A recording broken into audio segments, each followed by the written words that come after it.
You know what I gotta say? Also, I too here in the New York area.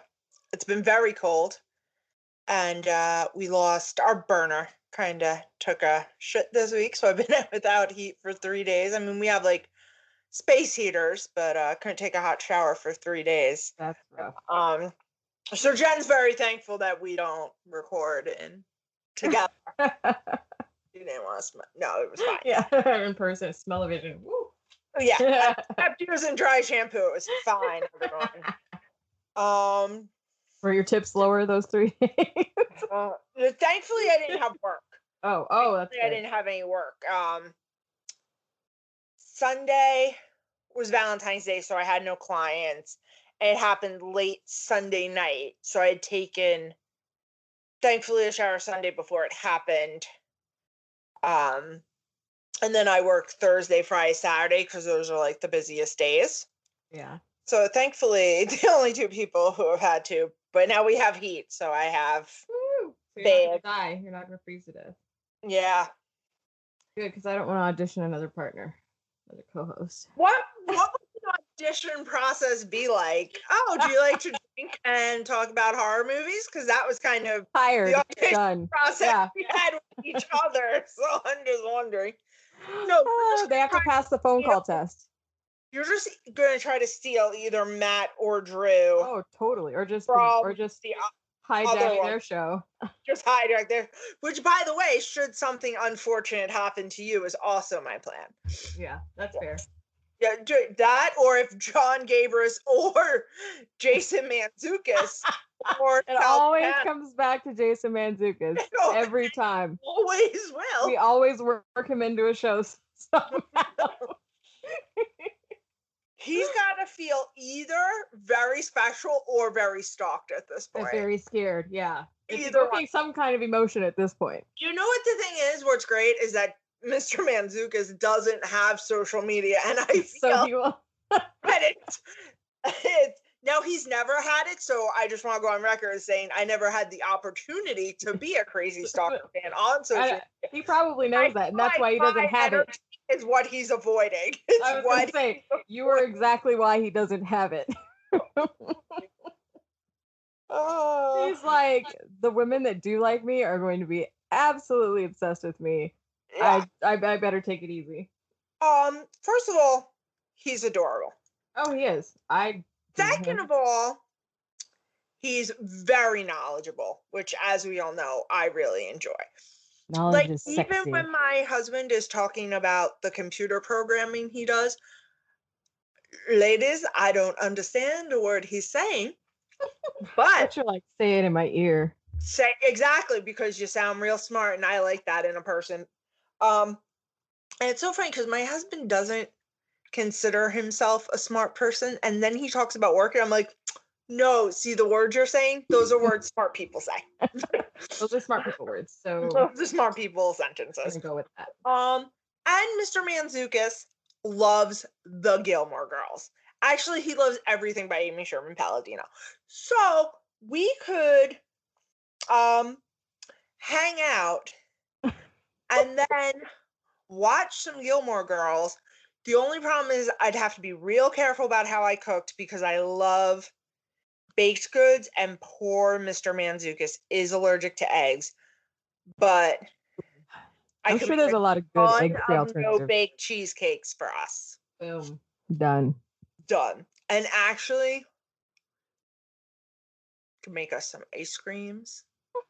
There's a lot I can do. You've got this all planned out. I like it. Stay ready. You don't have to get ready. I said that last week, and it comes in now too. Yeah. Stay ready. You don't have to get ready. By the way, this is a Horror and Heels podcast. Listen, I'm your host, Jen. I'm your host, Alicia. But honestly, y'all, you clicked on the little icon. You pressed play. Unless you were wildly inebriated while doing so, you know where you are. Know who you're with. I kind of hope you are wildly inebriated. It might make the show better. That makes us sound way better. Also, because we're usually wildly inebriated while doing this. So. I am drinking. I haven't been wildly inebriated yet. I would like to see how a show would go with me actually. We'll get there. But the night we all watched it as a group, the next morning, one of us may have woken up with a hangover for the first time in years.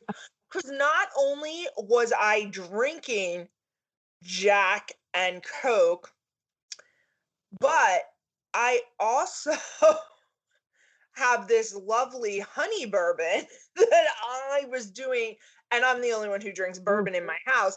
That I was just doing straight shots. Oh no. That's you cannot sugary drinks, that's what gets you. It's the sugar. So that honey and shooting it, that's a twofer. You were trying to kill yourself.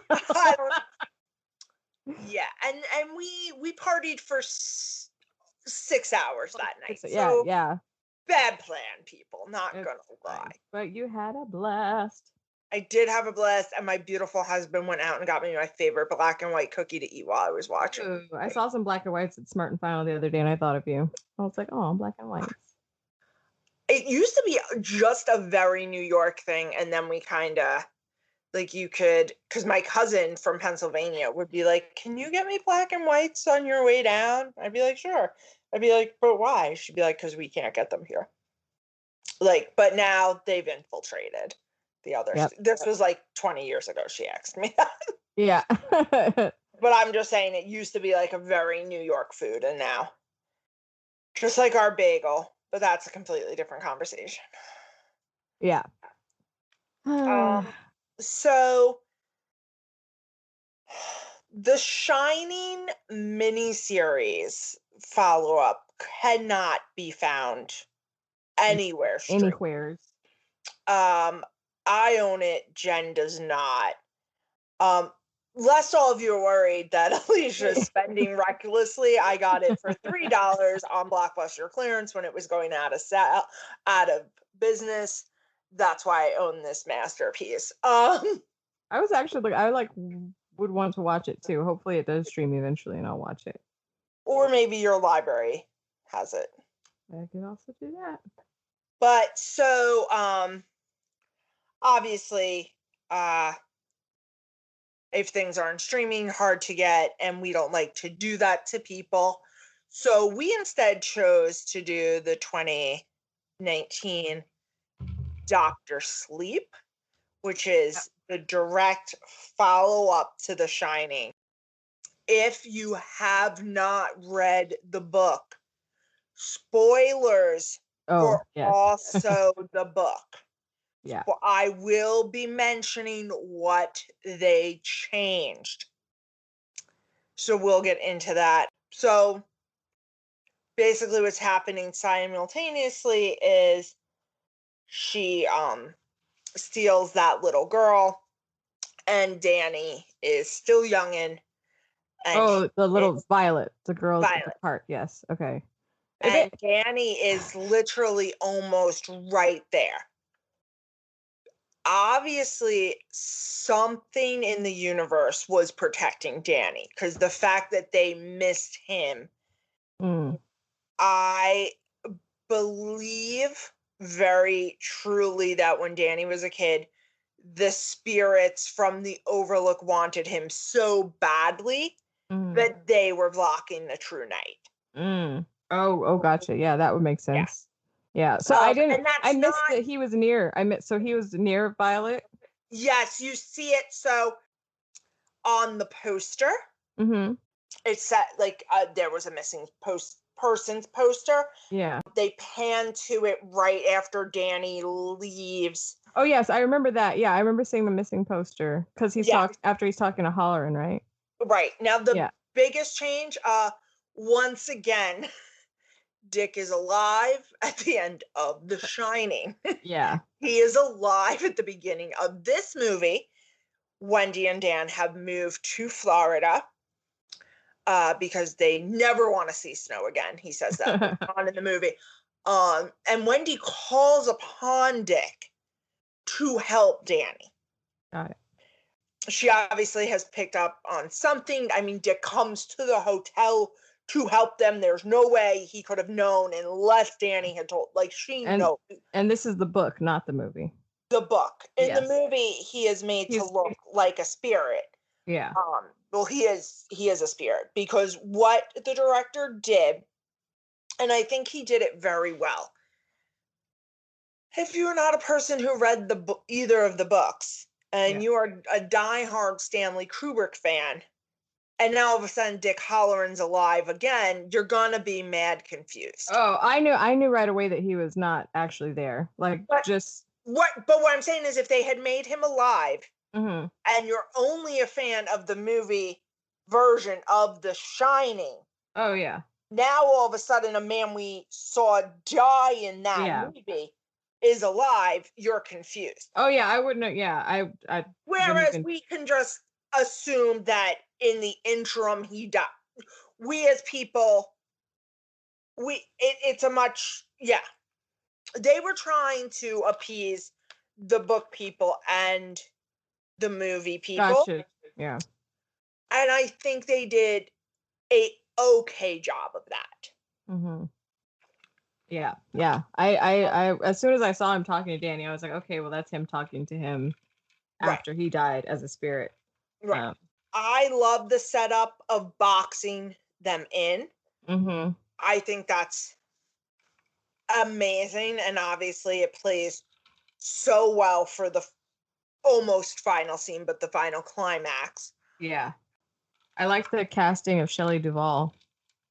Of Wendy, like she looked a lot like Shelley Duvall. I did too. Yep. And the little Danny. Yeah, I thought it was good. So this was your first time with this movie. Yeah. Ooh, can I guess? Yeah, you probably know what it is. Was it when she was carving the snake bite into his cheek? No, actually, that's fine. That was fine. Okay. Yeah, I don't mind. That's an adult man, creepy ass, horrible person. No, I thought just. My thing is, she got very close to those eyes when she was carving. And you know how I feel about eyes. Yeah. And then was it the creepy magician at the kid's birthday party? No, but I didn't like him. I was like, what? He was kind of a jerk. Yeah, it's that girl's birthday. Right. She wants to show you how she can do it.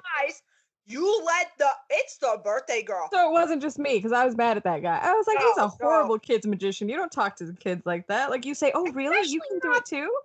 The birthday girl? That's nice, sweetie. I would have yeeted you.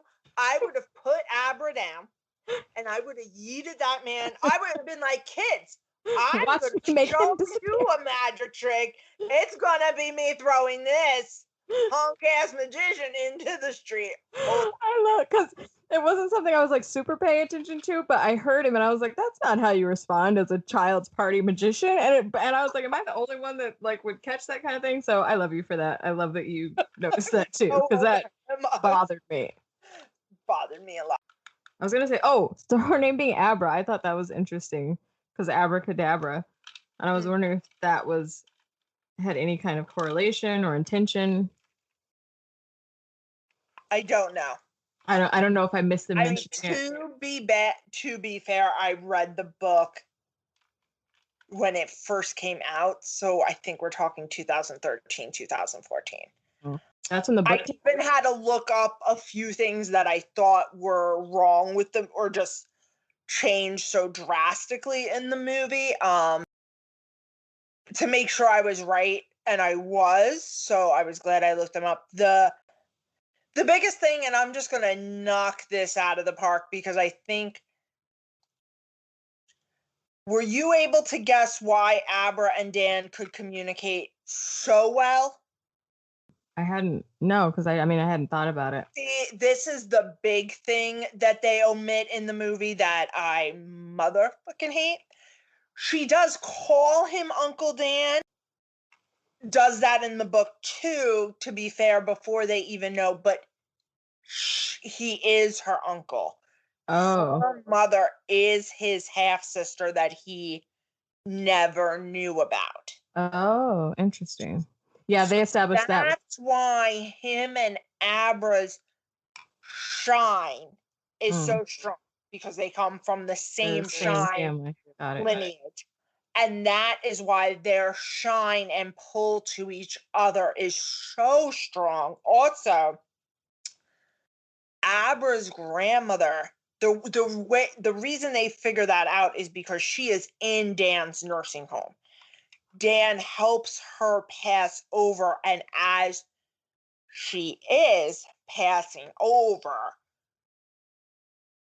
she tells him about him with his father and about Abra and stuff. So that's how that all gets brought to light. Like, so they are much more intermeshed. And They're I actually hate that the movie doesn't address that or address include that. Yeah. Yeah. So going forward, what did you think of the True Knot people? They were pretty creepy. Like, I thought they were done very well. Again, Rose the Hat. I loved Rose the Hat's style, by the way. Like her like hippie bohemian style. Loved it. They were characters where you were kind of nervous. But the interesting thing about this movie to me was the good guys kind of were always winning. Like, I was never scared for them. Like, I was like, oh crap, stuff's about to go down. But they were always like in control, which I like. I don't mind, because sometimes. So our friend Brandon McNulty actually has a YouTube video in which he discusses this, and he was actually hoping that the movie would do a better job putting Rose and Abra on equal footing. I don't think it did. No, it didn't. No, I never was like nervous for her and Danny. I was like, they've got this. I was never nervous for her and Danny. But honestly, I like it. I truly think that Stephen King, for whatever reason, writes children the best. My favorite books of him and my favorite characters of him have always revolved around the children. I love The Talisman with Jake. I love Jake Chambers in The Dark Tower. I love all the kids from It. I love the kids. Love his new book, The Institute, which also focuses around a group of kids. I love the short story is called The Body. The novel is called Stand By Me, obviously. I love that. I really feel that's one of his strongest suits. I even love the teenagers that he wrote in Carrie and Christine. And I thought Abra was written very well. And I thought the young girl that played her very well. I was going to say, I loved that actress. I love that she looked like a young girl. Yeah. Kylie I love that she was not glamorous in any way. And I'm not saying, but I hate when you see kids in movies and I'm like, are you whatever age you're supposed to be, or are you 24?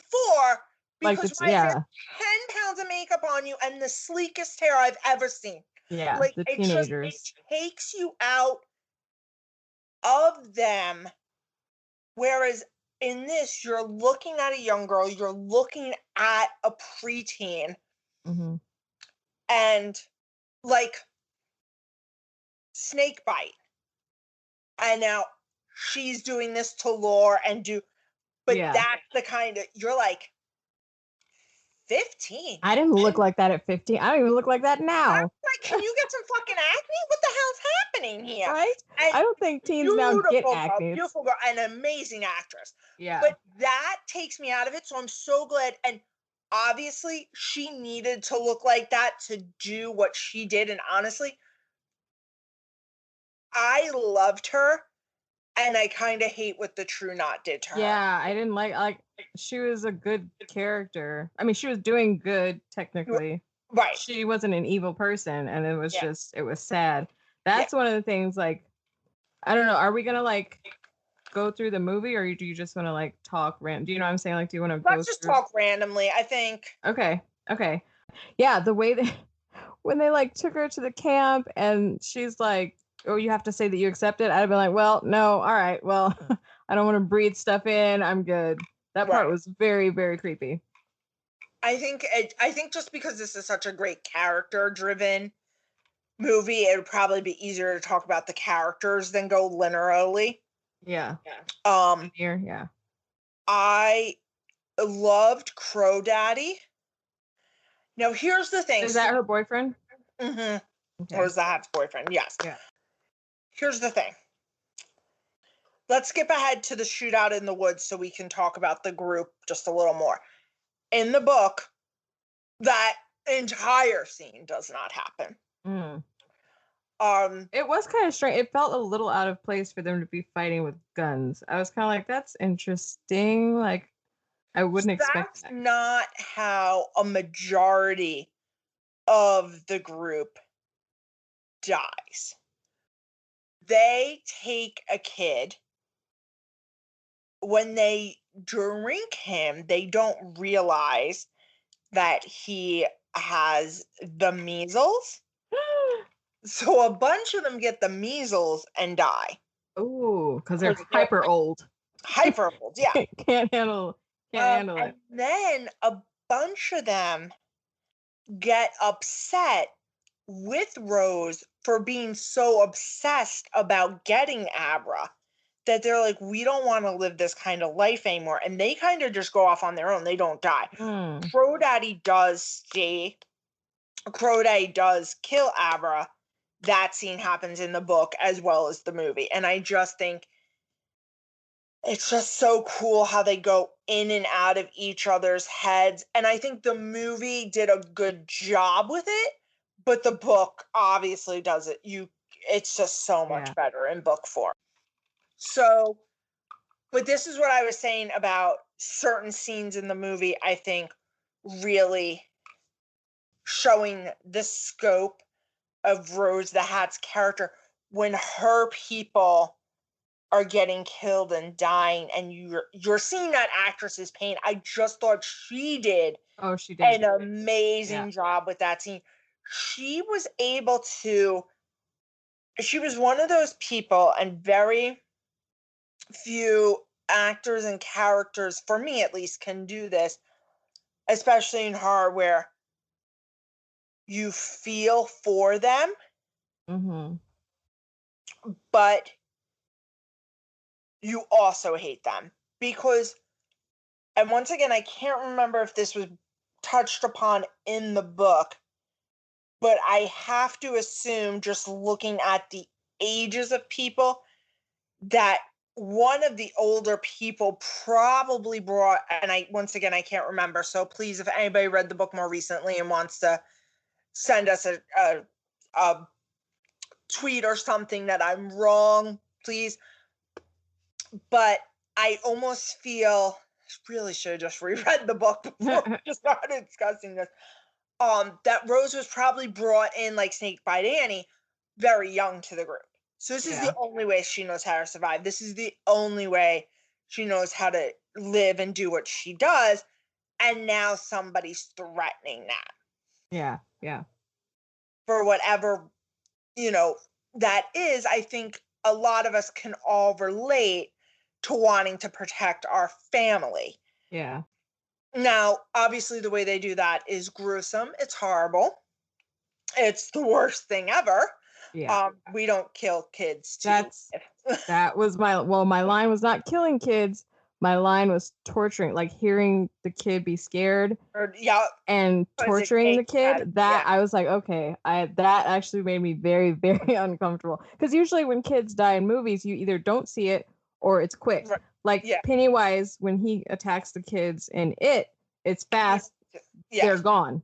He bites the kid in the House of Mirrors, kid's gone. He bites the little girl, it's done. Like they're not scared, they're not suffering before they die. So watching them like cut this kid and he's scared and he's crying and asking to go home and saying he's not gonna, like that, I was like, okay, well, finally found I've never seen that before. And that was where I was just like, I was like, that made me super uncomfortable, which I had never experienced before. So I was like, there it is. There's my line. That's what There I it is. can't handle. Child torture. I can handle just straight kill him, put him, don't put him through any kind of misery, but the torture, that hurt my heart. Yeah, that was hard. Just drug him, leave him there, and then have him wake with the terror that his child is missing. And he already knows who took her. He knows Yeah. who took her, but he can't do anything about it because, like Danny said, and Danny's absolutely right, these people are obviously connected in some way if nobody's taken them out and they're just Yeah.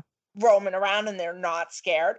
Because I gotta say, and you see it when they dig up the little boy's body. Even Billy goes, "Oh my God, they didn't even bury him deep." Deep. Yeah. That is twofold. First of all, it's disgusting behaviors. Second of all, why not leave the kid? And Abra says this, if we dig him up, if you're able to place him somewhere, then he will be found. His parents can give him a good burial. Because she knows he wasn't buried right. Yeah. But also, beyond that, it shows a fairly significant lack of not caring if you get caught. Yeah. Anybody who cares if they get caught they were is very a body much better than that. Yeah, they were very arrogant. Like that was the thing, is they were very arrogant about what they could do. They didn't feel like there was going to be any consequences for anything. They could just do this and get away with it. So, but if you listen to Rose the Hat's speech to Granddaddy when he's dying. Oh, that was the thing. So you live a long life, but your death is really shitty. Like that looked horrible. I was like, you didn't tell me that part. You said I would live long. You did not say my death would be painful and shitty. Like that's a part you got to fill me in on, because I would opt out of that. But also, why didn't somebody, like, why not do the man a kindness? Shoot me in the head or something. Shoot him, because we see in the shootout after a shootout pretty much bullet can kill, which I was kind of disappointed with. I was like, dude, if I signed up for this, I would hope that I would at least have some kind of like, I know she says that, she says she doesn't have immortality, but for that kind of price, I want to not die by a bullet. Like that sounds way too basic for me, eating steam out of people. Gotcha. I need more return on that investment. And also, just for anybody who really loved the character of Billy, whom I love so much, I just think he's just the sweetest. He's actually a different character in the book. They kind of merged two characters into Billy. It's fine. They were on a budget. And I thought the actor did an amazing job. So I don't hate what happened with that character. He also didn't need to die. He doesn't die in the book. He doesn't need to die in a shootout that never happened. They always kill a character to like make it sadder, and I hate that. I'm like, we get it. Well, you don't have to kill a character to make it like sad. But I guess they wanted Abra and Danny to be alone in this fight at the end. But it's like he could have just told him, "You can't do this." Should we get to the fight?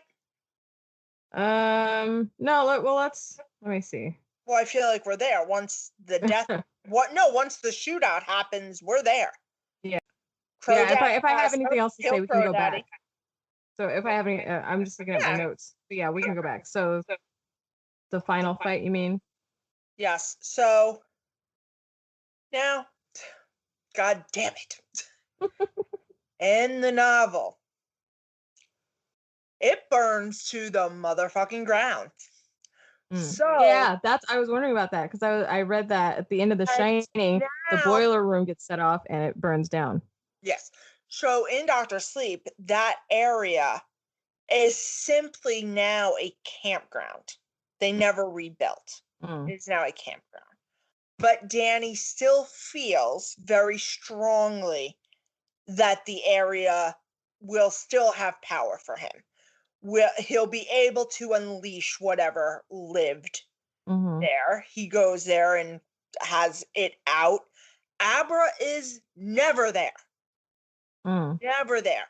The final fight is so much better because she keeps popping in and out, very much like you see her do in the scene at the shootout where you think it's her, but it's a little doll. And yeah, that girl, yeah, we'll go back to that for a second. Yeah. Snakebite Annie, you're a little too cocky. Yeah, you're right. It shouldn't have been that easy.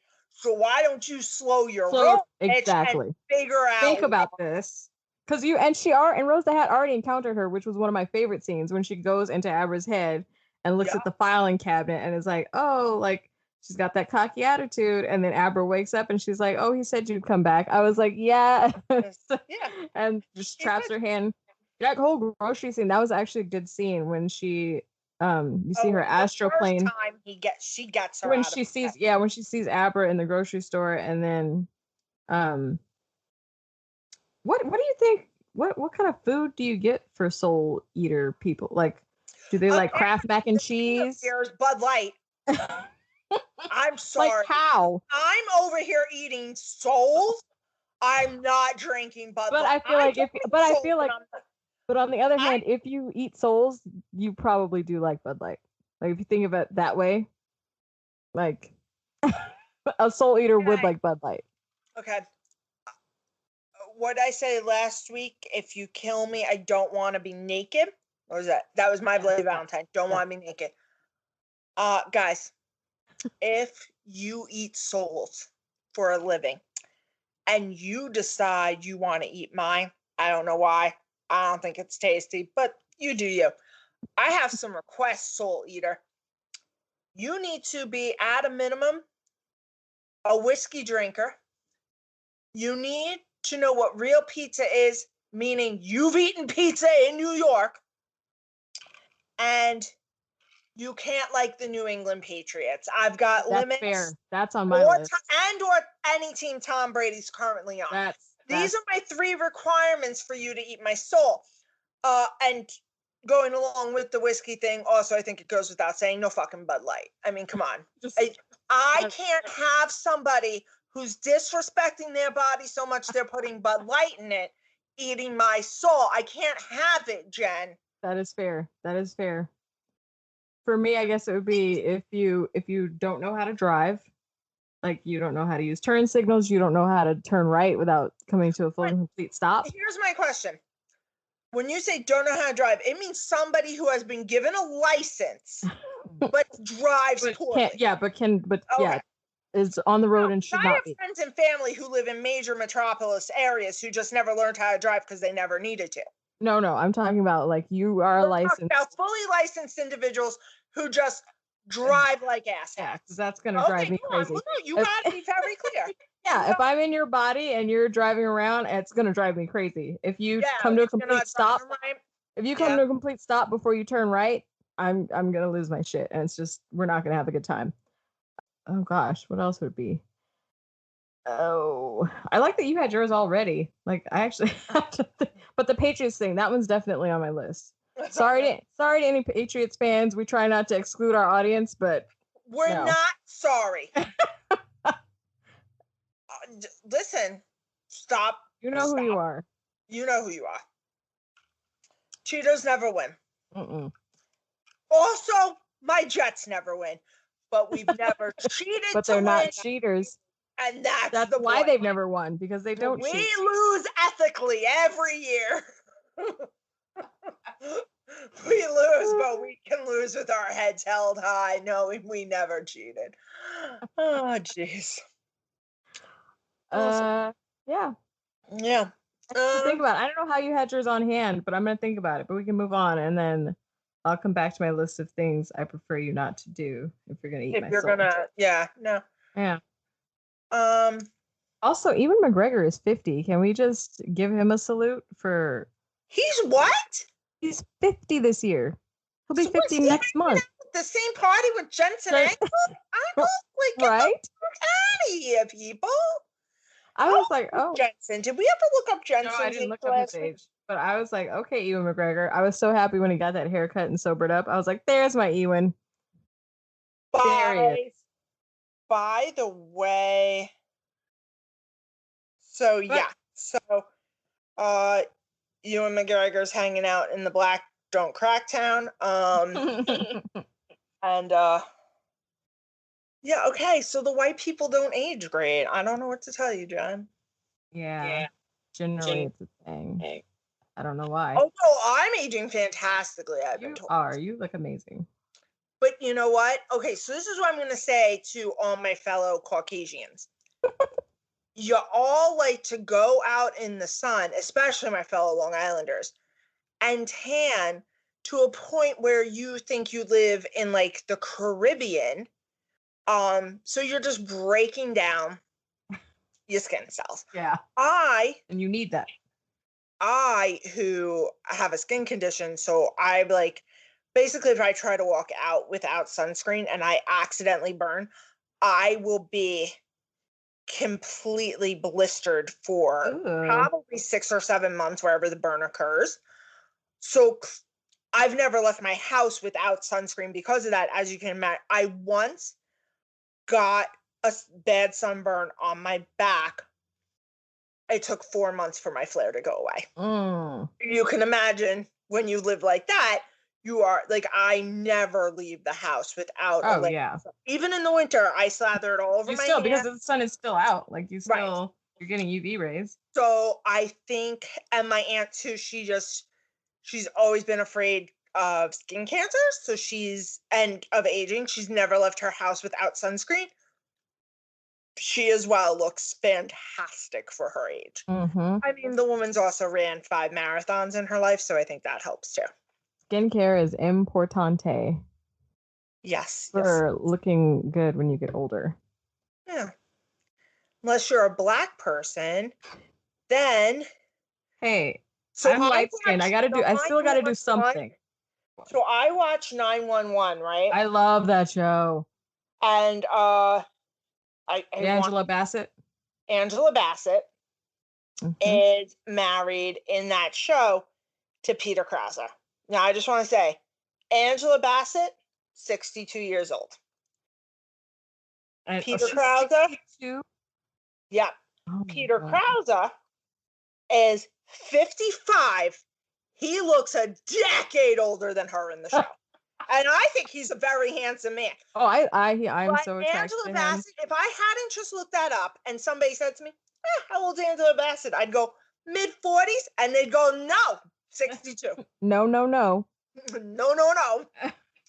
She is such a good actress, y'all. If you're not watching 911, oh my God, get on it. I love it. It's so over the top. If you're thirsty and you need some Monday night eye candy, get your ass over to 911. I think I'm 2 episodes behind, actually. I have to watch this week and last week. Yes, Buck. Love me some Buck. Get me some Eddie. Yes. That show. And the situations are so over the top. I love it. It's like so dramatic and so dramatic. Out of control. I'm like, yes, I'm here for it. Give me all the ridiculous scenarios. And I've realized actually a bus going through a building. Through an office building. And not on the first floor, guys. I just want you to all know.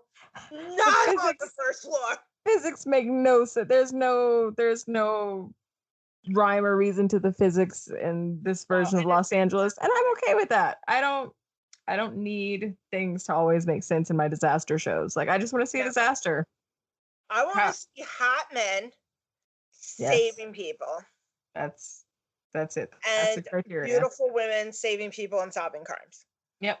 I'm good. This show is love that show. Hi everyone. Thank you for listening to Horror and Heels.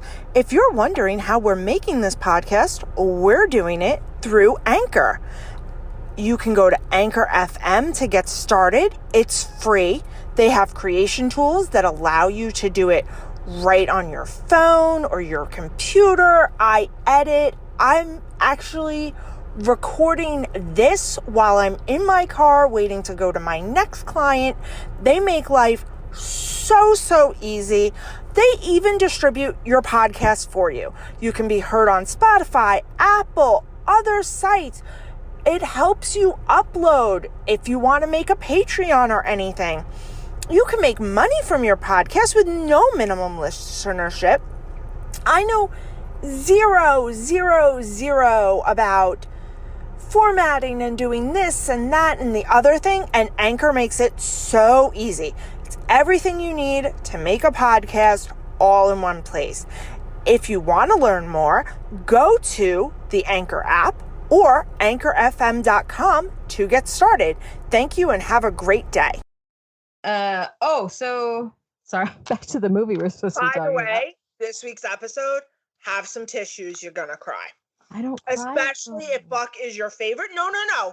They're gonna be like happy tears, but especially if Buck is your favorite, like, because it's really a Buck story this week. And okay. Yeah, it's gonna be good. I'm excited. Okay, so back to the movie we are actually supposed to be talking about. And so I have not been able to do the editing in a timely fashion due to that. And Jen has picked up the slack, and we have a new sound guy. So if you've been enjoying our new sound quality, thank you, Fred. Mm-hmm. You're doing an awesome job. You've been doing amazing at editing, so. But I appreciate you helping out. Town of Brookhaven, could you just let Fios come in, or any other competitor to Cablevision? Thank you and welcome to my TED Talk. Yay! Thank you for coming. So frustrating. It was the face. So what happened here in my town is basically a man who has, the man who owns like the major cable provider out here made like a deal with the town of Brookhaven that the town of Brookhaven won't let anybody else build the infrastructure to fantastic, right? So now this is just what we're living with. So they can basically do that. So they can basically do whatever they want to us, and there's nothing we can do because we're not allowed to have a different provider. That is a shame. It's great. That doesn't sound like cronyism at all, does it, guys? No. Anybody? All right, so okay. Back for to the third time, back to the movie. So we're back at the Overlook. So this to me, this put to bed the theories from The Shining. If you're going by Dr. Sleep, and I don't know about the books, I'm just talking about the movies because I don't know about the books. Okay, what theories did it put to bed for you? For me, it put to bed the theory of Jack being absorbed at the end because he became the next bartender. So in my mind, it says whoever comes and then gets absorbed becomes the next person, the next bartender. So it was like he was absorbed, not someone who had already been there. Does that make sense? Yes. Because it was him now bartending, so it's like a rotation of like, that's your next step. You get absorbed, you become the bartender. And then you're whatever. I don't know where you go after that. Maybe you're one of the dead bodies that Shelley Duvall saw. But yes. But yeah, and I actually just read the boy who plays Danny. His name is Danny Lloyd, and Jack's name as the bartender was Lloyd. So I thought that was kind of cool. A little insight thing there. Because I was wondering, I actually wrote down, does Lloyd mean anything? And then I just read in the trivia, Danny Lloyd, who played Danny, he made a cameo in Dr. Sleep, which is kind of cool. Oh, wait, what cameo was he? How did I miss that? It says, I don't think you would notice. It says he's in the baseball game. He's at the baseball game. Oh, okay. Which I guess they cut. Did they show the kids' baseball game? I don't remember. They did. Okay. Remember? Maybe he's one of the dads. He's a spectator. He's credited as a spectator. Yeah. He must be one of the two. Remember, one guy is like, this kid, it's like he knows what the pitcher's going to. It's like he can read the pitcher's mind or something, he said. Okay. So that's who he is. Okay. Didn't know that, but I like it. Yeah, knowledge me, Jen. Knowledge. You know I will. Jen loves to read the trivia and everything. It's her jam, guys. favorite thing. Really? So then I can bug people with it while we're watching movies. I can be like, hey, I try to keep it under control, especially if the person hasn't seen it before. I try to zip it up as much as possible. But if you've seen it, get ready for some facts being thrown your way. Some good old factoids. Okay. What else did you have for me, Jen? As far as the scene at the Overlook? I love when I'm always rooting for sober characters not to drink, like while I'm drinking. Like I have my shot in my hand and I'm like, don't do it. Meanwhile, I'm totally drinking, but I always hate when they show sober characters tempted to drink. I'm like, no, don't give it up. Well, he wasn't tempted. Yeah. The hotel was tempting him, but he wasn't tempted at all. Yeah, he was like, no. He was not having it. And I don't remember because this was days ago now. This is why I watch it just before we tape, so that I can have fresh. No. I'm sorry. No, that was not to you. No, it's fine. I was just stating a fact that it was a few days ago, so I forget. We had to push back taping, or else you would have heard Alicia shivering as we were taping. You didn't have to put all the business out in the street. I was just saying, for me, I can't remember. These people already knew I ran out of heat. It's okay. Why didn't run out? It just was not there. It just was not working. Buy a house, they said. It'll be fun, they said. Lies. Fucking liars. Oh, he did recognize that as his dad, didn't he? Or did he? Yeah, he calls him dad. Oh, okay. Multiple times. Okay. Yeah. See, that's a little... I figured he did, but I just couldn't remember. I think they could have done a better job of making that guy look like Jack Nicholson. My question is, Jack Nicholson's still alive. Right. Why don't we just have him to do it and then do that young CGI thing that they do? I don't even think we would have necessarily... I gotta be honest. I don't feel, especially with the way this scene is shot, that would have necessarily even been necessary to CGI it. The lighting in that scene... Yeah, it's mostly his profile. It's mostly profile, but also the lighting in that scene. And to be fair, it's supposed to be, because this place hasn't been open for you know what I mean? Yeah. But the lighting in that scene is for shit, purposefully. I'm not saying they did anything wrong, but I'm saying with the lighting and the way that scene is shot, you never see the guy's whole face. You easily could have pulled that off with real Jack Nicholson. Was Jack Nicholson just too expensive? You can just tell me, guys. Yeah. We just want to know. I just want to know. Was that in any of your trivia? Which part? The lighting thing, or? No. Like, why they didn't get Jack Nicholson? Oh. Let me see. I haven't gone through all of the... I don't like to go through the trivia while I'm watching, because then I end up getting spoilers. If it's a movie I've seen, I read the trivia while I'm watching. But if I haven't seen it, I don't read the trivia because I don't want them to tell me what's going to happen. Gotcha.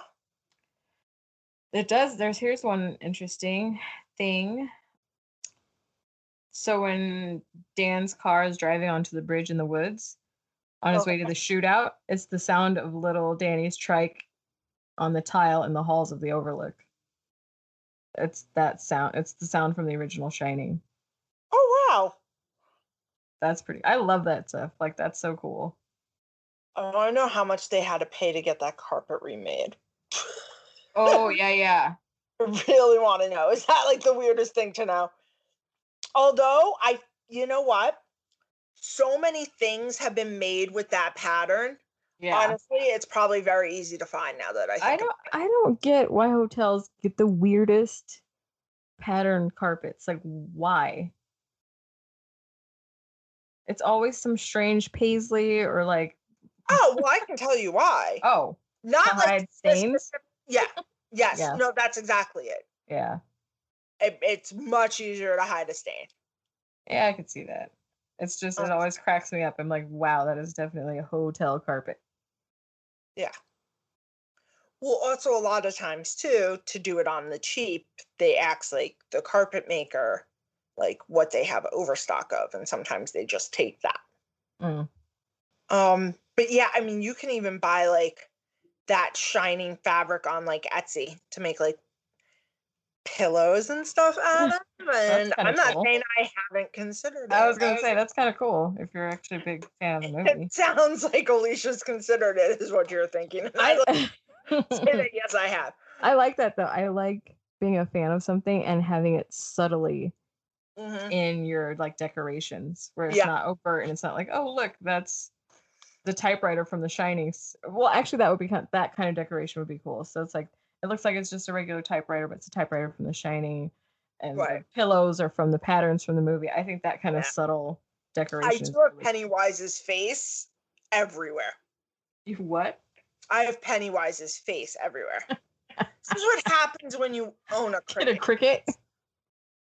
Well, no, I have the magnet that says "You'll Float Too." Nice. I put a Pennywise decal on my iPad. I put a Pennywise decal on one of my pint glasses. I have another Pennywise pint glass. I have a problem, guys. That's also, amazing. to be fair, Pennywise, as far as like the villain faces, is really one of the easiest to make on the Cricut. So when I got my Cricut and I was just learning, he was the easiest to make, and then I was practicing like printing it and like putting it on different types of materials to see how it would last. So but I'm getting a lot better with my Cricut. Yay! Always practice. We'll probably have some stickers soon. Ooh, I'm excited. Yeah, I have to get glossy paper though. Yeah, the glossy would look better. Yeah. Make it shiny. Shot of... To be fair, I don't understand why you would make sticker paper that isn't shiny. But... yeah, dull matte stickers are not the business. But I am excited because now I can use this to make stickers for my planner. And honestly, matte's much easier to write on for planner stickers. So, so nothing goes to waste craft-wise in my house, is what I'm trying to say, everyone. Okay, so back to... The shot of the bloody elevators is digital. It was necessary to change Kubrick's angle and bring the camera to Rose's height, which was not something I would have noticed, but that's interesting. So before, when they show the bloody elevators, it's lower because you're looking at it from Danny on the tricycle. Yep. And now for this one, they made it higher. Those are little things that I never would have thought of, but I like that. I don't know that I noticed that. Yeah, I didn't either. That's what I'm saying. Like, now I want to go back and watch and see. And she was not affected by that at all. She was like cute. To be fair, because I had already watched the movie when it came out and read the book, I don't know that I was watching with like 100%. Yeah, paying attention. Yeah. We were talking about this the other day. And it kind of goes back to just hubris in general, and how certain people can't ever imagine that there's someone out there stronger, better, that will take them down. So that's how they got because they couldn't imagine that they weren't. They think they're the top of the food chain. Yes, exactly. You even see it with certain people who commit just heinous crimes for years and years and years because they think they're on the top of the food chain because they've never gotten got. I'm talking your Madoffs. I'm talking your Weinsteins. I'm talking...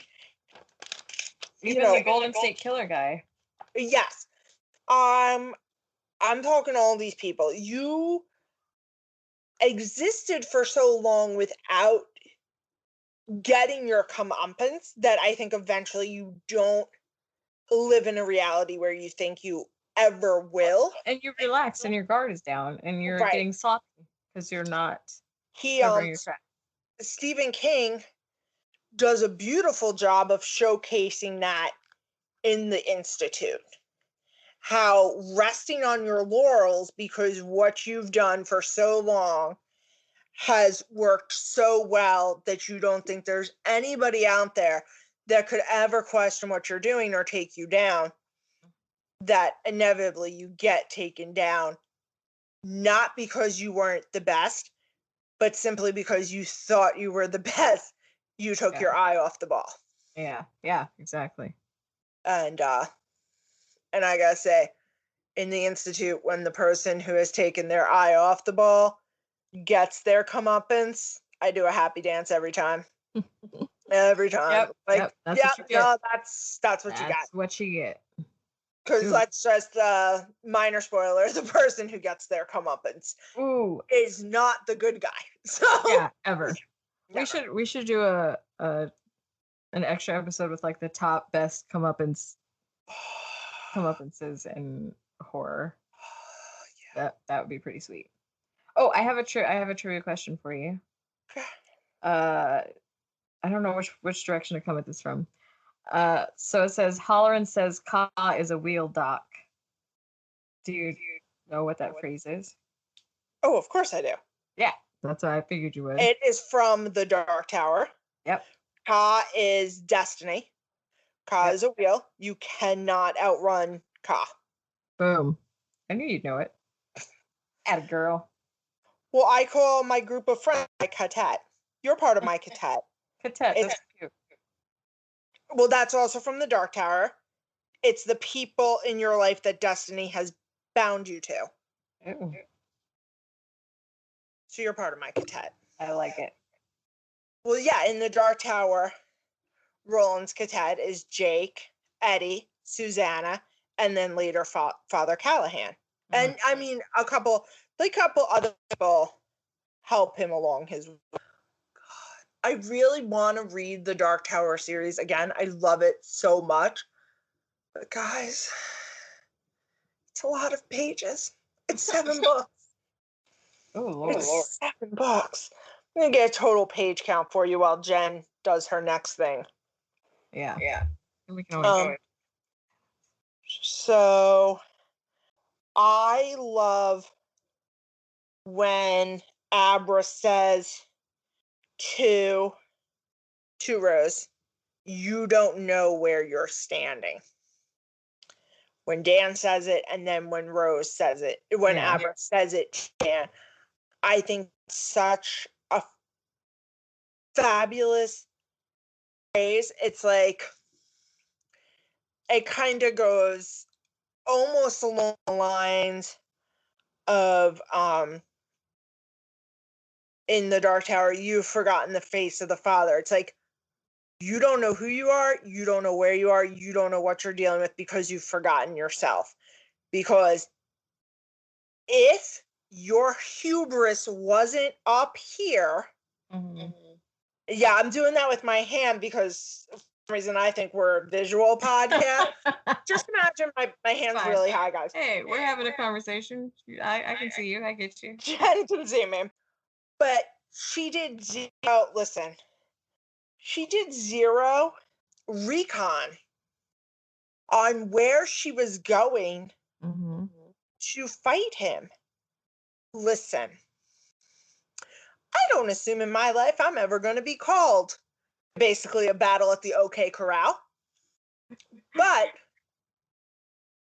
now, this little girl, got all your people killed, got Crow Daddy killed, broke your hand. Yeah. Ooh, that was... Oh, it was... You don't at least take 10 seconds, regroup, and do a little... There's got to be a reason. You already knew she was an East Coast kid. Yeah. Crow Daddy tells you. You know where Crow Daddy kidnapped her from. You've gone to her house. Why all of a sudden are they chilling in Colorado? These are questions you need to ask yourself, people. Right. But again, that's how you get your comeuppance, because you're too... Right. But I'd be like, interesting road trip this person wants me to take. What a specific place. Yeah, why? why? Yeah. And it's not like she caught them on the road. Like, no, they had stopped. They were ready for you to come to. Yeah. They opened up. Yeah. Yeah. She really should have rethought that. So, yeah. So, I love that because, like, she really didn't know. And, I mean, when all of them come out to get her, when he opens up all the boxes, first of all, visually. Oh, that was great. I liked that. I've loved it. Big fan of that. And then when the hotel has unfortunately gotten a hold of Danny and they're trying to get him to hurt Abra. And Abra goes, "You don't know where you're standing." And the hotel is like, "I know this." And she goes, No, you don't know who you're standing in. I was like, yes, Abra. Yeah. Because she was able to, like, break the...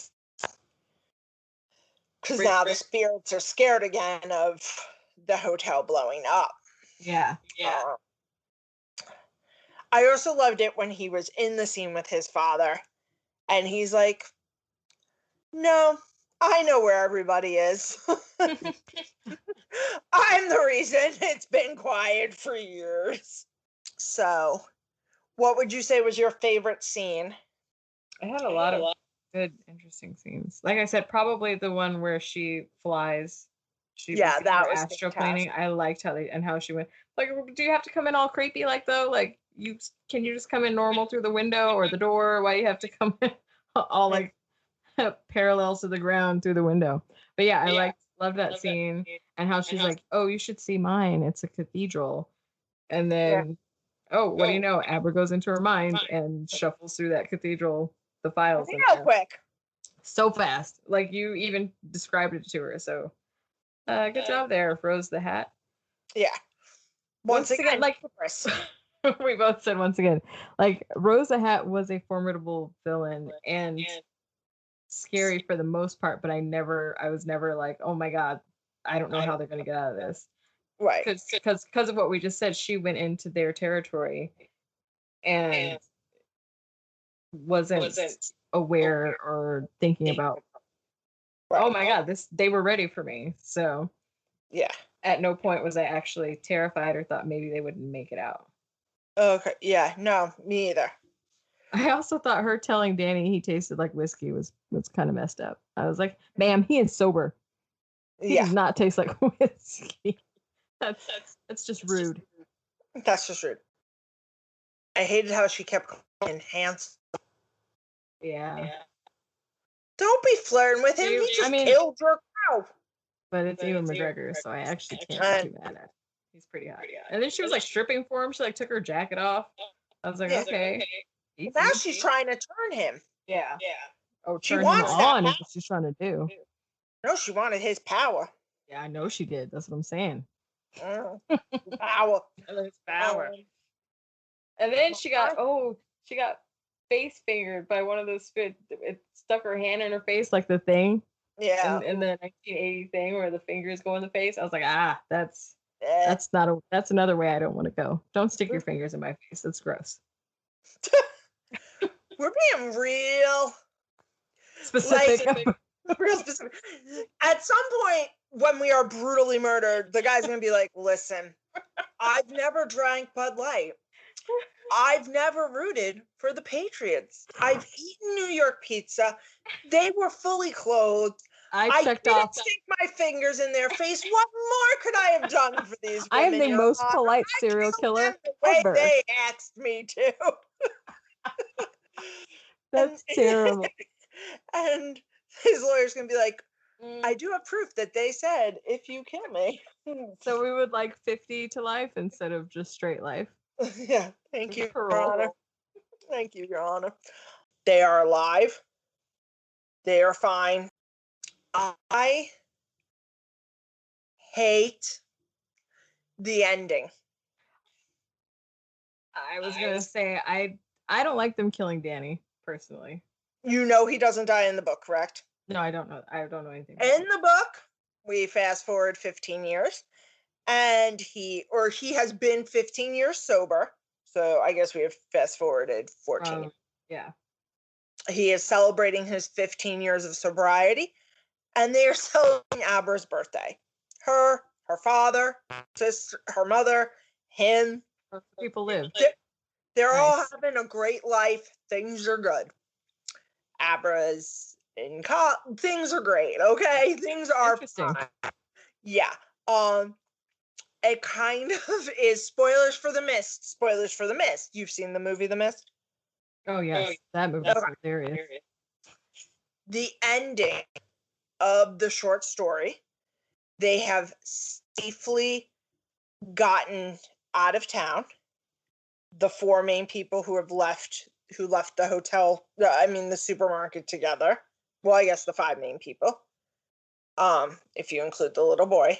There are other people at the hotel, and they are all setting up to ride the storm. They have plenty of provisions, etc. And that's how the movie ends. Or the book ends. Stephen King said that he loved Frank Darabont's ending, and I think if you want a super impactful ending and one that will stick with you, Frank Darabont's is definitely that. Yes. But I'm a sappy bitch, and I like a happy ending.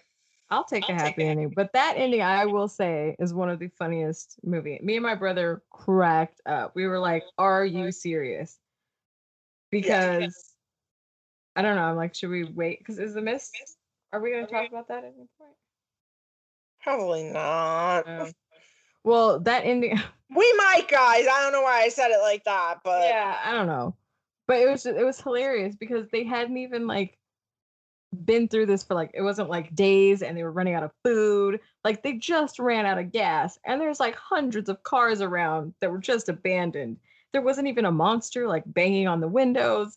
They just gave up so quickly that we just instantly thought it was hilarious. And then, well, at first we were like kind of like, wow, guys, you gave up really quick. And then after he shoots all of them, runs out of bullets, and then all of a sudden the mist goes away and the army's there. That we laughed quite hard. And then the cherry on top was Carol from Walking Dead. The first mom drives by with her kids. The one who we thought was crazy for going out there. And it's like, oh, wow. So not only did she find her kids, but she survived. Yeah. And that's a big FU to the people who gave up after 2 minutes in the car. So just to answer everybody's question, the Tower, the books total 4,250 pages. Oh, Lord. I don't know if I got that kind of time again, guys. Not now. Not now that I have a 2-year-old. Well, there's also so much other stuff I want to read, too. I just pulled out McCameron's Boy's Life. So. One thing that we skipped over that I liked was that van scene where he's got her in the van and Danny comes. I thought her acting was really great in that. Switching from Abra to Danny. Oh, yes. Yes, very good. I love every time that happened in the novel. It's just so well done. Any final thoughts before we wrap it up? No, I thought it was actually much better than I expected. Okay. I actually really liked it. It's one that I would probably watch again. Yeah, like I said, this is my second viewing. I'm sure I'll watch it again at some point. Big fan. How about, and obviously you liked it. What was your favorite scene? Oh, I thought I said, sorry. I like Abra's literally going through her filing cabinets. Yeah, like how I sped it up. Yeah, I enjoyed that. That was cool. That grocery store scene was actually pretty cool too. Yes. When she gets blasted back. Mm-hmm. Yeah, I thought it was good. Loved the cast. Mm-hmm. I think the guy who played Dick Halloran looks so much like the original. The recastings were really good. I think it would have been cool to use some of the old scenes to kind of tie it in. But they did a good job because I couldn't tell in the beginning if it was a reshot scene or if it was a remastered scene from the original when Danny's on the tricycle. I thought Yeah. that was actually really well done because I couldn't tell. And then they showed his face, and I was like, "Oh, that's not the actual Danny." Because I thought the actual the Danny from the '80 one was super adorable. Well, also, that's not a scene from the original. That's now Danny out of the hotel dreaming he's still stuck there. Oh, is it? Oh, okay.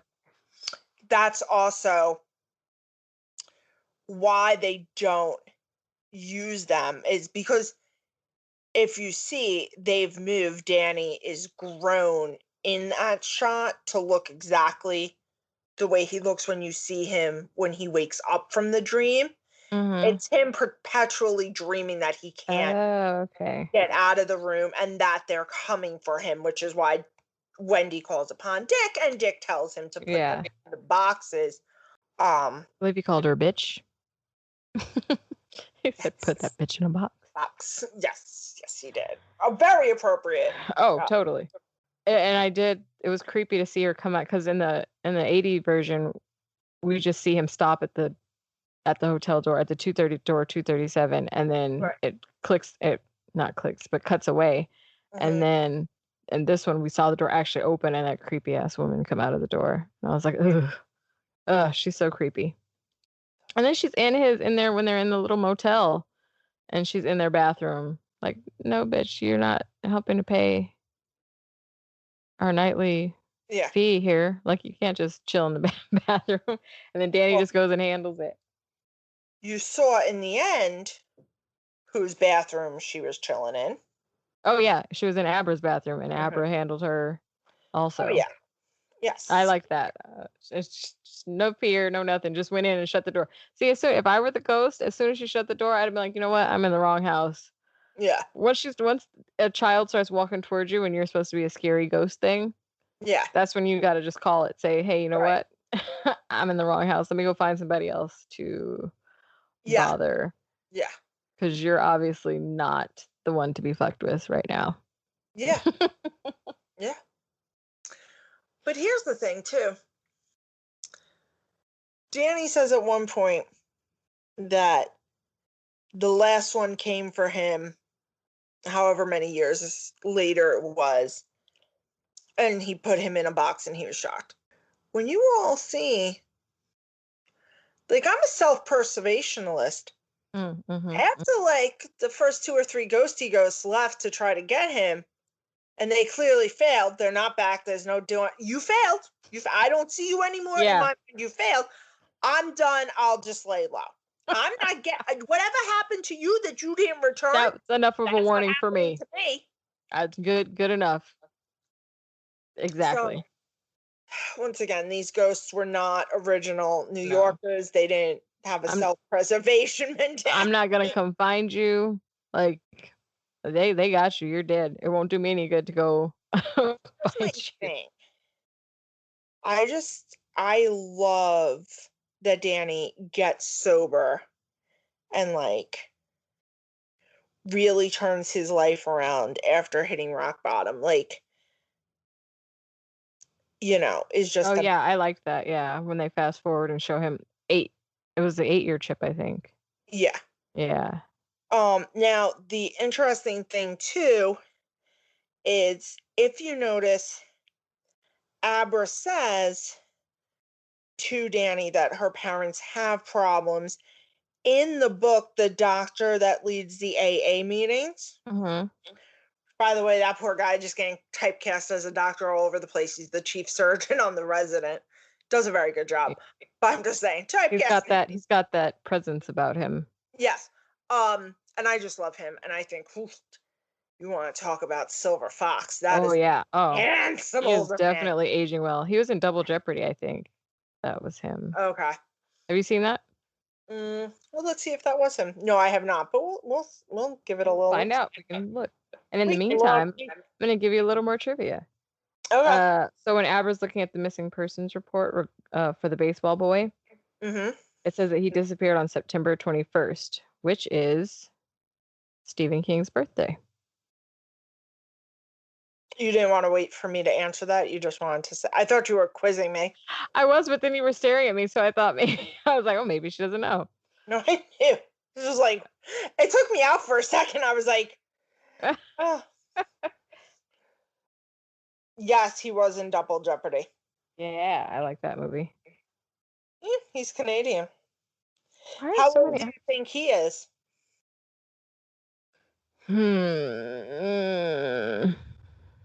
I'd probably say late 50s. 64. Ooh. All right. I was going to say, yeah, late 50s. And or late apparently 60s. He he has looks good. been married to his wife since 1985. So Wow. go you. And he's been Yeah. in, like everything. He Oh, was yeah. He's in Star Geraldine, Trek. National Treasure, Yes. 13 Days. Ooh, a lot of Star Trek. Star Trek. Yeah, I, because he was the Robot, captain guy. Or Passenger 57. Something called Racing Stripes that looks interesting. yeah, he's got one of those faces where like I always He was recognize in him. the movie. He was in the movie The Post, and I really want to see that. Apparently, he was in Disturbing Behavior. Oh, that's a horror movie, right? Yeah, that came out. That was part of that whole late 90s group. Yeah.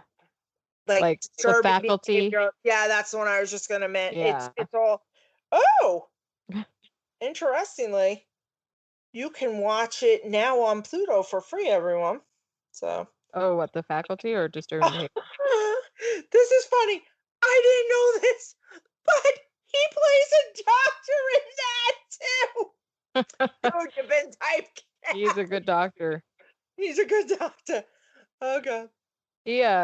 He's just got one of those faces that I always recognize, but I never know his name, and I couldn't immediately tell you what else he's in. Because I'm like, no, I don't know. But when you say it, then I'm like, that's right. That's what he's from. Only The Resident did I know off the top of my head, and I do watch that. Listen.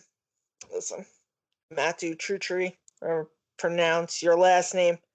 You're a handsome man. I've loved you since Logan. You can call me Ace any day. That's all I'm going to say about that. Oh, we have so many crushes here. So many. I mean, listen, you're no Jason Mantzoukas, but no one is. I mean, no listen, I don't know. He could be. I only know Matt's acting abilities. If Matt wants to get himself a podcast, let me know a little bit about him, get into his mindset. I'm here for it. Hey, he might. Who knows? By the way, surprise you. I am a New Yorker who loves to eat. Joe DeRosa and Sal Vulcano, you know them, you love them, they're comedians, have a podcast called Taste Buds. So it's two New Yorkers debating about different foods, and I gotta say I'm here for it. That's all I want to say. And also, Sal, Joe, if you'd like a third-party female opinion, I'm available. She's your girl. And I've eaten a lot of things. So I'm here to help. That sounded a lot dirtier than you intended, or maybe it sounded as dirty as you intended. Both. Both. Keep them guessing. Okay, here's a trivia. Which, people are the ones that are contributing these facts. So some of them I'm like, okay. Well, this one says when Abra arrives in town, you can see that the sign says Elm Street, which is interesting. I don't know if that's a direct nod, but this person don't you just feel like every town has a fucking right? That's why I'm like, I don't. But then he goes on to say, I brought this up because he goes on to say, A Nightmare on Elm Street was a horror film about a killer who kills teens in their sleep. I'm like, don't explain what Nightmare on Elm Street is.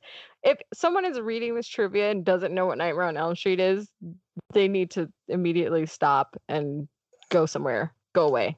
Check yourself before you wreck yourself. I hate that fact. Don't explain what that is, please. I feel like even my family, who knows, they are not horror fans, that's fine. I feel like, but I only say that to say, I think even they would get that reference. Right, exactly. Like, no, I feel like that one's ubiquitous. Anybody who hears the word Elm Street, all you have to know is A Nightmare on Elm Street, and you know exactly who the villain is and what it's about. Explaining when you call someone a Grinch. Yeah, You know that guy from Christmas? That Seuss book, he stole Christmas. Yeah, no, we got it. We got it on the first word. No needs to go We know exactly what you're saying. Oh. Yeah. Oh. Abra's house number is 1980, which is when The Shining was released. But is there anything? So next week, Cape Fear. Yeah, but which one? Well, I think for the schedule, if we're gonna do all the leprechauns, we should do both of them, like we did My Bloody Valentine. Which we should do because the first one, it's a 1962 movie, so I feel like we're not gonna have. Well, let's see if we can even get both. Hold on. Okay, so we're looking up where we can watch Cape Fear. Yes, and I found another piece of trivia. Oh, good. Yummy. So talking about that van scene where I liked where Abra was Danny. Okay. Ewan McGregor performed that scene himself so that Kylie Curran could mimic his performance. Okay. So he did the scene himself so then she could do what he did. I think that's pretty cool. We'll put in the description what next week's movie is. So we don't have to. They can be surprised. Whatever. Yeah, be surprised. We have not gotten to next week's movie. I would love for it to be something neither of us have seen. Mm-hmm. Let's try it. Let's figure out something neither of us have seen. I just think we have a lot of fun when we had a lot of fun with the My Bloody Valentines because neither one of us had seen those. Yeah. Okay, that's what we're gonna do. We're gonna regroup, figure some I shit out. gotta get off. Even seeing, and I love De Niro. This is nothing against him.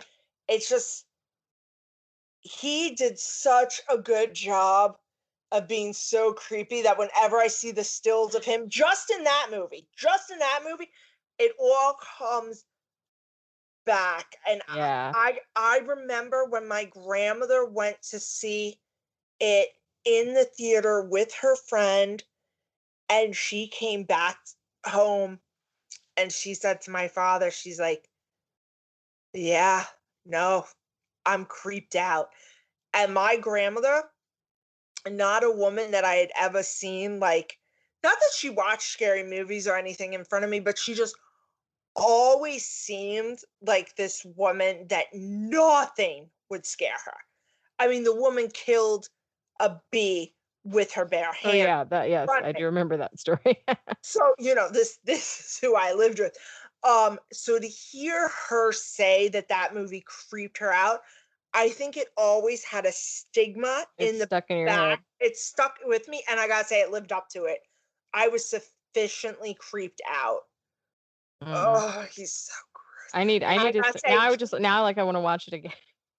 I'm sure I've seen it, but I don't remember it at all. Oh, and he does such a good job of creeping out Juliette Lewis, but at first she doesn't know she should be creeped out. Yeah. I think it's even worse because it's a great movie. I just don't know if I know we do horror, so this is a weird thing to say. I would like to do something a little bit more fun. I mean, we can find a fun horror. Yeah. Yeah, we'll find. Like My Bloody Valentine, I would count that as fun. That was fun. Yeah.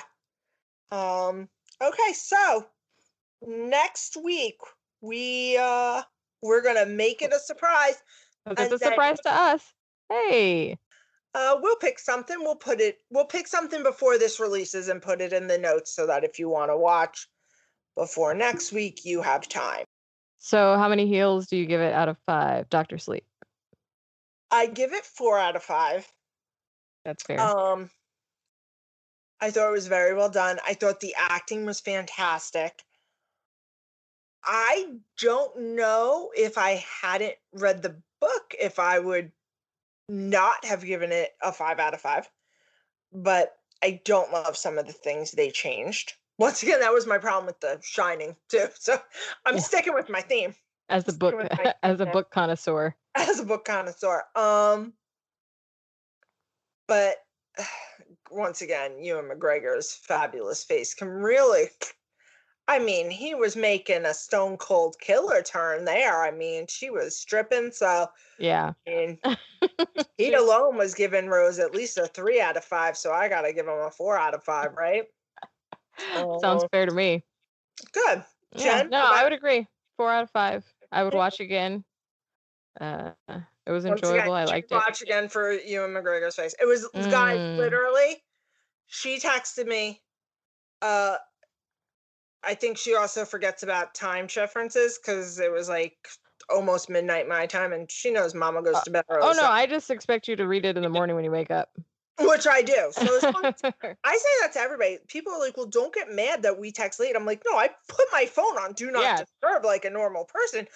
Just never expect a response from Alicia. Like I say, my boss is like, do you get mad that I text late? I'm like, no, but I feel bad that I don't reply. She's like, no, I don't expect you to reply. Yeah. You've been very honest about that. Same I'm like, here. okay, well, I feel better now that we've had this conversation. Well, I don't get mad at people for not replying immediately. Like if it's like 5 days and you haven't replied, then I'd be like, well, you know, what's happening? But I like, do feel bad because it is way more than 10 hours. but that's because we're in a 3-hour time. Again, you have like 24 hours before I'm like, are you not going to answer me? So I'm not like offended by non-immediate answers. But yeah. 4 out of 5. I liked it. 4 out of 5. Yes. Jen's immediate text to me was, "Ooh, sexy Ewan McGregor." Finally, because he was looking rough in the beginning. I was like, oh no. That's what makes but even rough, he was good. Yeah, I mean, yeah, he's still. I mean, he does rough better than normal people are doing. Oh, fantastic. I hope he does it rough. Oh my! I didn't say that. Go ahead, cut that out. I've had a crush on Ewan McGregor since Moulin Rouge, so he definitely butters my biscuits.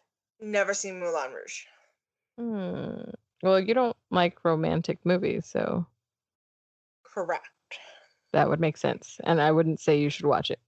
I believe that is all. You know where you can find us at this point. And Jen, any parting words? Nope. Remember, kiddos, don't let anybody who drinks Bud Light steal your steam. Eat your steam. Ugh. Eat your steam. That's horrible. That sounds gross. Yeah. There's been a lot of things in this one. We have a lot of editing to do. Pride, fix that in post, will you? And that is all. Once again, thank you all so much for listening. Also, to any of our listeners in Texas that might be dealing with that situation, please stay safe. Please check in on your neighbors, make sure everyone's okay. I know your state is not prepared for these kind of weather situations, and just all take care of each other. And until next time, stay scared. Bye. Oh, bye.